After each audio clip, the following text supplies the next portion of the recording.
We're going to review day one. I've got some other docs here, and this is just something everybody needs to be super conversant in. So we broke it down into 17 steps, and we're going to review and role play those this morning. So let's review the 7. I want to get started. The 17 steps. The first step is, how'd you hear about our office? The purpose of that step, let's review them real quick. How did you hear about our office? Have you been to a chiro before? That doesn't apply to the naturopaths. What's your main area of complaint? Then you're going to get all the data, OPQ or ST or whatever you want to call it, severity, duration, time. Dr. Greg, we're just reviewing the 17 steps. We're going to role play and memorize them this morning, first thing, and then we can talk about day 2 if we have time. We're going for the anchor. Remember, we're going to take the injury back in time. Then we want need, most important part, find out what their primary motivator is, why they came in for the visits. What is important to them? That's what we're going for there. Then we're going to summarize it. This is a feel-good thing. This is to let them know we were listening. We understand your problem. And the next one is, do they have any other problems, complicating factors? We're worried with the other problems that there might be a bigger problem to them than the one we're dealing with. We always want to address the most important condition to them, and we need to know if there's any other problems that we can help work on. But these are secondary. We always want to differentiate the primary problem from the secondary. Then we're doing a transition statement. It's so important that you do these psychological things that allow the patient to keep up with you. We don't want to create confusion. We don't want to make this mentally tough for the patient. Then we do the exam. It's always a talking exam where we're telling them everything we found, good and the bad. Another transition statement. We're prepping them for the diagnosis. The diagnosis is another huge critical step the doctors just kind of glance over. This is very important to the patient that they understand clearly exactly what's wrong. Then we explain any diagnosis, and I put x-rays for the chiropractor, but if you're the naturopath, you're going to say, hey, now I want to do some follow-up diagnostic stuff to determine the severity of the problem that I've already identified for you. Remember, we always do that. The diagnosis comes first because your diagnosis is based on your exam and history. We don't want the diagnosis based on the x-rays. These x-rays back up what we said. In other words, here's what's wrong with you. I figured it out. I'm super smart. They go, wow, you're super smart. Then we do the x-rays or the diagnostic ultrasound and go, look, this backs up what I just told you. And everybody trusts diagnostic tools. And if an MRI says it, that's what's wrong. So the fact that you told them what's wrong, remember, lazy doctors go, I don't know what's wrong. You take an MRI and then we'll see. A good doctor goes, here's what's wrong with you. This is what the MRI showed. See, I was right. And they go, wow, you're really smart. So it's a real big opportunity. That's why we do it in this order. Then we're going to explain after the x-rays, we sit down with them and go, now we know what's wrong. I'm going to review your x-rays. I'm going to review your ultrasound. But let me explain a little bit about the healing process. I'm going to introduce you to the 3 phases of healing so you know I know how to fix your problem. Then we're going to do, what does that say? Inflammation. Oh, then we actually talk about a little bit about the inflammatory phase, just enough to start them on the healing process. Then we're going to do treatment if you're going to do any. Depends if you're a naturopath, give them a TENS unit or whatever you want to do for that visit. And usually it's not to the second visit for the naturopath. And then we always walk them to the front desk. We always walk them to the front desk because we don't want any communication to get lost in between. It makes them feel good, and the front desk really appreciates it. If you don't walk them to the front desk, they're a little confused. They're relying on the patient to tell them. Okay, any questions about the 17 steps? So you talked about the inflammation phase. What's the point? You've done the 3 phases of inflammation. Is that to transition into, I want to see, just you're just adding one more day? Yeah, so that's not the whole point. The reason they come back the next day is because I'm going to review the x-rays and teach them more about their condition. I told you what's wrong. I took the x-rays. I may even glance at I even tell them I glanced at your x-rays, but I need to study them tonight. In other words, it emphasizes the importance of, I'm going to put some time and effort into your case. I know what's wrong. And it justifies them coming back. But the reason I explain the inflammation phase is because usually they're in a lot of pain And it's an opportunity to go, I understand what's going on. I'm trying to get you out of pain as quick as I can. And for most of my patients, the number one reason they're still in pain is because they're doing something wrong. They're aggravating the condition. So I'm sitting there saying, stop stretching, stop working so hard. You know, you saw, well, you know, you weren't with Kathleen, but it's really, you're an idiot. You're doing everything wrong. Stop it. And it plants the seed. It's just extremely impressive if you've already figured out why they're not getting better. Here's why you're not getting better. You're stuck in the inflammation phase. It's a dramatic statement. So that's why we do it then. And then when they come back, you don't need to spend a lot of time on inflammation. So in my mind, day one, I educate them on inflammation. Day two, I educate them on the repair phase. Day three, I educate them on the remodel phase. And then day four, I give them the treatment plan. That's the 4 days right there. And it does what we call silos. Here's a box of information. And when you present information with clear delineated silos, it's much easier for them to retain that knowledge. So, okay, so let's just take like 5 to 10 minutes to where you can rattle through these really, really fast. Okay? Cool. All right. And then I'm just going to kind of wander around and answer any questions, but just memorize the points. So Colton should have a stool for you back there. Sit on. Okay. All right, Kyle, I'm Dr. Saboe. It's nice to meet you. How are you today? Good. Okay. Have you ever been to a chiropractor before? No. How'd you find out about us? Internet. No, we're not role playing. We're just. Yeah, I don't need to respond. You can just fire. Oh, okay. All right. All right. So yeah. Okay. So how'd you find out about us? Okay. And what's your chief complaint? I see your chief complaint is low back pain, pain down your right leg to the knee, and it interferes with your job. You like to take walks with your wife. It interferes with your walking. You can't walk. I see here that you've missed days from work because of your pain. But more importantly, I see that you have a history of low back pain, and the pain has now migrated down your leg, which tells me that you're not getting better, you're getting worse over these years, and you're in the right place. The main thing here is to find out what's causing your pain. We're going to do an examination. We're going to pinpoint the cause of your pain so that we can put together a treatment plan to treat the problem and alleviate your pain. Does that make sense? Kyle? Yes. Does that make sense? Okay. All right, that's about it. Hot dog. That So sounded we go from introducing, how'd you find out about us? Respond to that. Then, you know, have you ever been to a chiropractor before? Definitely if there's yes, and there was a problem, we want to clear that up and then move on to their chief complaint, get them to say their chief complaint. And then we try to figure out the quality, location, all that kind of stuff. And then we go into the motivating factors, the need. You know, they're not just here because of their low back pain, but they're here because it's interfering with their life.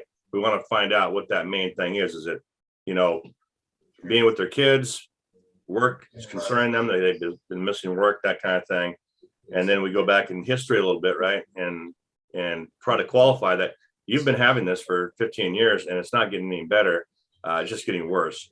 And so you put a little bit of that fear in them, and then you go right into the exam. Right? Perfect. Yeah. Okay. But what Dr. Tom, see, I don't know everything. I've been doing this for a while, but I've really never utilized these great techniques, but I've studied them, and they actually are very important, and they're really great. And getting the patient to respond back to you is super important. So if they're not just sitting there watching your words fly over their head, but they're actually interacting with you. Right. And you can see in their eyes that they're getting it, and you'll be able to tell if you're causing too much anxiety, right? Slow down a little bit, yeah. But the main thing you want them to understand is that they definitely have a problem. They definitely have a problem, and it's not getting better. And they're here so that we can help them get better, not get rid of their pain, but get their problem taken care of.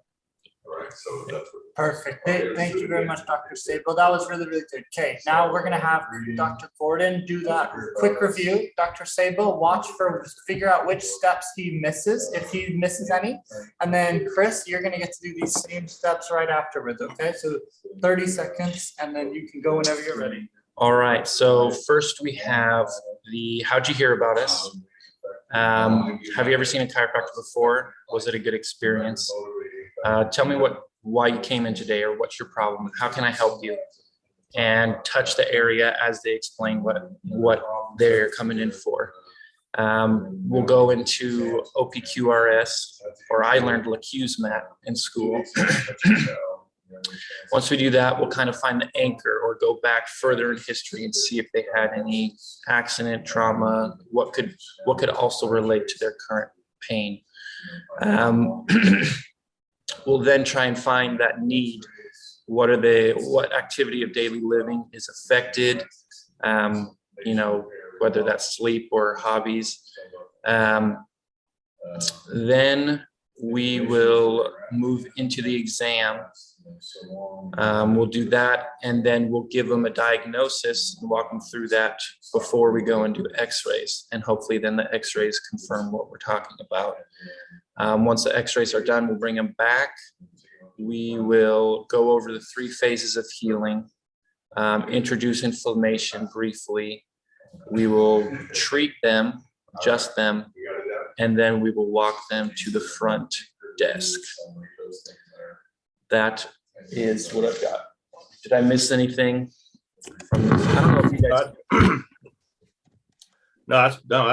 That's good. You did good. That's perfect. That's pretty good. I know that we do before in the transition areas, we'll do a summary. Oh, that's what I forgot. The summary of the first part of the first day. We're always pausing to reinforce the information that we've gotten or they've given us, and then move on, and then we go into the exam, so it's in their mind that they told us this stuff. Okay, what we're gonna do now is, Dr. Saboe already kind of knows this stuff. We reviewed it several times, so I want Kyle to actually, I want Saboe to demonstrate it and just kind of go through it and do all of them like a role play.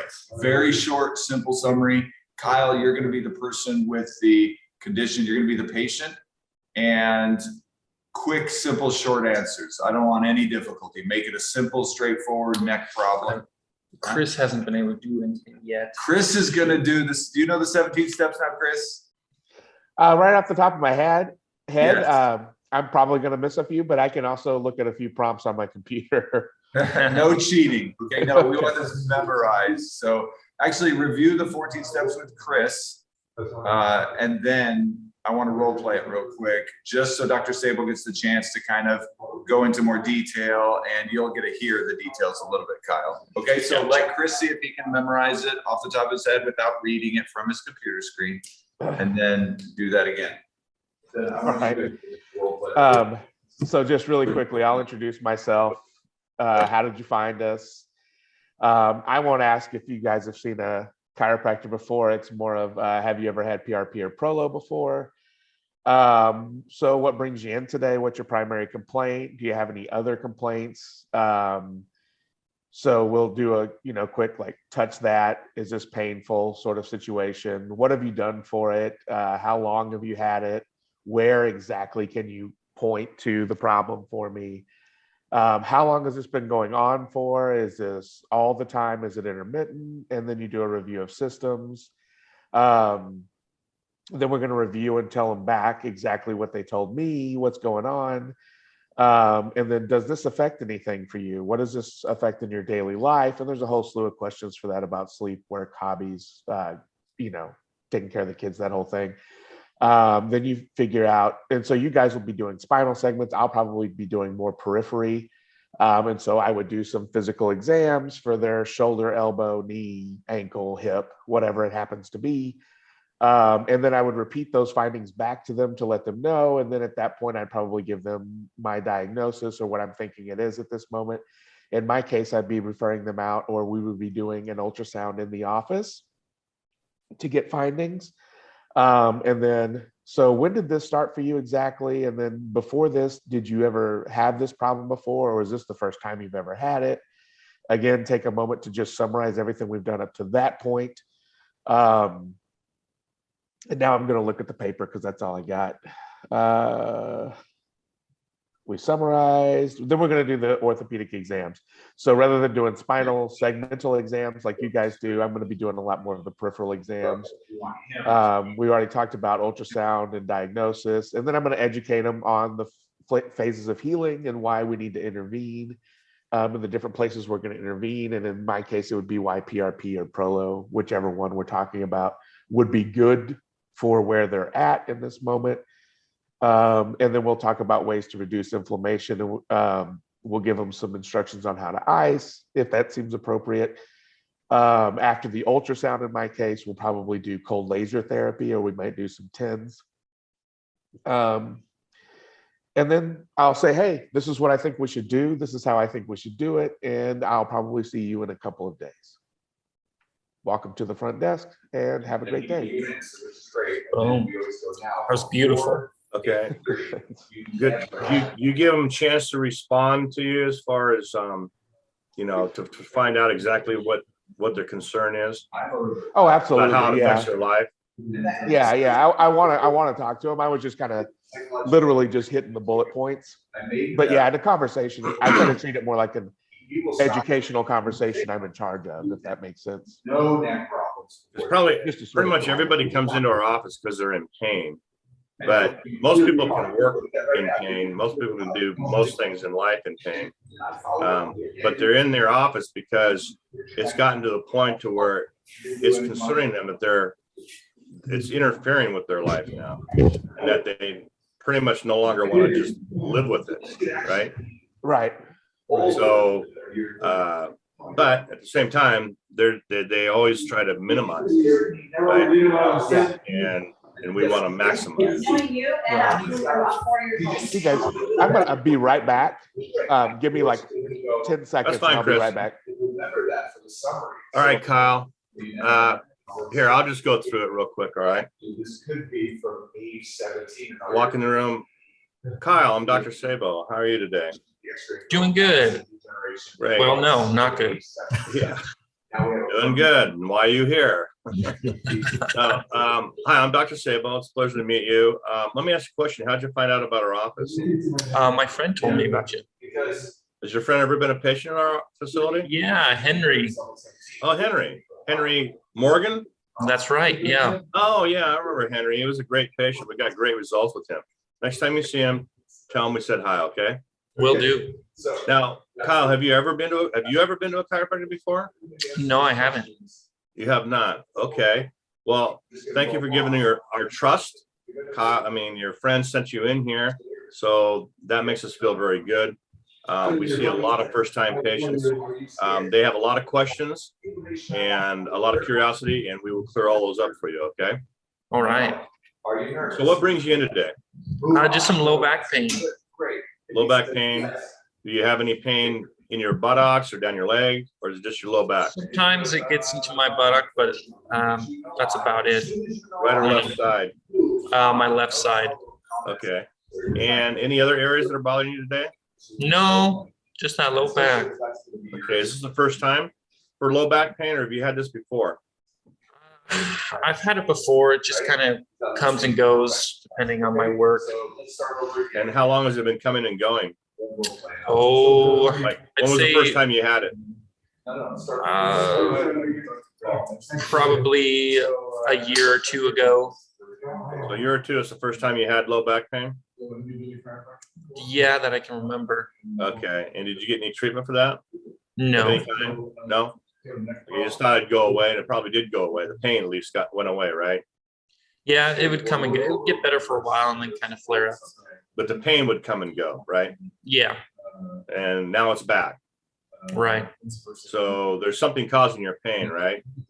I think so, yes. And that's what we want to get at, because if the problem causing your pain 2 years ago was resolved, your pain wouldn't be back. Does that make sense? Right.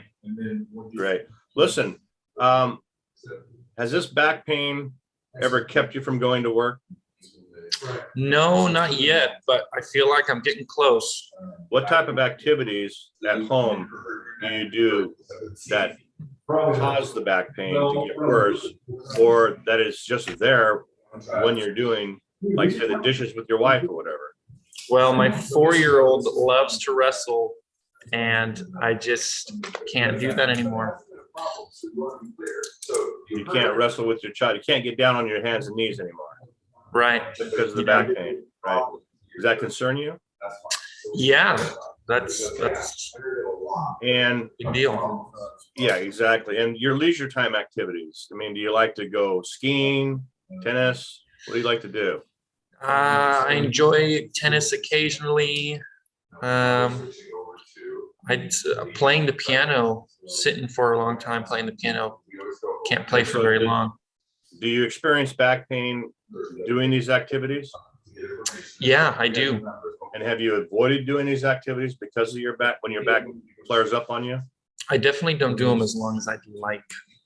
Okay. Well, that's definitely not okay, because we all should be doing our activities of daily living. We should be sleeping. We should be able to go to work, and we should have a functional back and not be in pain. Does that make sense? Mhm. That's what we're here to do, is we're here to find out what's causing your back pain and pinpoint that cause, treat that cause, and strengthen that area so that you no longer experience reoccurrence of back pain. Does that sound like a plan? Sounds like a plan. What we're going to do is we're going to do an exam first, but first I want to recap. You've never been to a chiropractor before. Having low back pain for 2 years. It's interfering with your work. It's interfering with your family life. It's interfering with your recreational life. It's not completely going away, and each time it comes, it's a little bit worse. Is that correct? Right. Each time you have a flare up, it's a little bit worse. Does it seem to last a little bit longer? Yeah, it stays longer and hurts So more. does it make sense that it's getting worse? It sounds to me like it's getting worse. Definitely. And if it continues down this path, do you think it might interfere with your ability to work? It could, yeah, Would that definitely. be a problem for you and your family? It would be a problem. Yeah. All right, well, we don't want that. We don't want you to get to that point, and that's why you're here, right? Right. Here, Dr. Hello. Sim. Hi, it's Neil. Sorry. Hey, Neil. So I'm listening, and so No, give me some feedback, buddy. I'm usually a little long-winded, man. no. This is perfect. So there are two things that I noticed that you could tweak a little bit to be able to strengthen it. So all those other pieces led up to it. Part of it is the anchor. So in this case, he's had this problem for 2 years, and we need to find something. We need to find something to anchor this to, an injury that may exist Working with with it. Chris and Saboe on this, and then I'm gonna have Kyle work with Travis. Oh yeah, Is that yeah, that's okay? fine. Yeah. Oh, wait, was this one question? Aren't we trying to anchor this with their primary needs? Their No. activities, right? So a need and an anchor is separate. So a need is like a need. You did a good job of saying, okay, like you can't wrestle with the kids anymore. You can't. So that's that need. The anchor is the method of injury, right? Did you have any car accidents? Did you fall off a ladder? Did you bang your head when you were 5? Something where you can pinpoint back to a date. Like why